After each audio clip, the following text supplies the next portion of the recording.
समय की बात है, एक छोटे से गांव में जिसे हार्मोनी हिल्स कहा जाता था, वहां एक समूह दयालु गांववासी रहते थे जो अपने समुदाय को बहुत प्रिय था। दो बच्चे जिनका नाम टिमी और सारा था। सारा, आज हम जंगल खोजने चले। लेकिन टिमी, क्या ये खतरनाक नहीं है? अगर हम खो गए तो? चिंता मत करो सारा, मेरे पास एक नक्शा है और श्री ब्राउन ने मुझे बताया कि जब तक हम पथ पर रहें और एक दूसरे की मदद करें, हमें कोई परेशानी नहीं होगी। बच्चे जंगल की ओर बढ़ते हैं, उनकी हंसी पेड़ों के बीच गूंजती है। रास्ते में वे विभिन्न बाधाओं से गुजरते हैं। रास्ते पर गिरी हुई एक पेड़, एक ऊंची पहाड़ी को चढ़ना और एक नदी को पार करके वह जंगल की ओर बढ़ने लगे।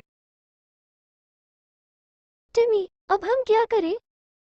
चिंता मत करो सारा, याद रखो श्री ब्राउन ने क्या कहा, मुश्किल के समय में दया हमारी सबसे बड़ी ताकत है।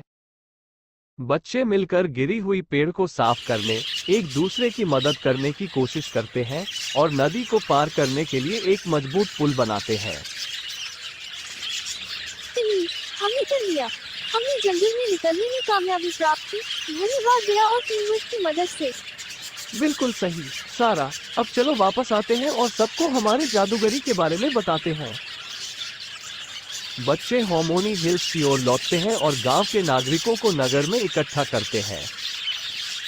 सारा और मैं आज जंगल में एक चुनौती में गए और हमने एक महत्वपूर्ण सीख प्राप्त की है।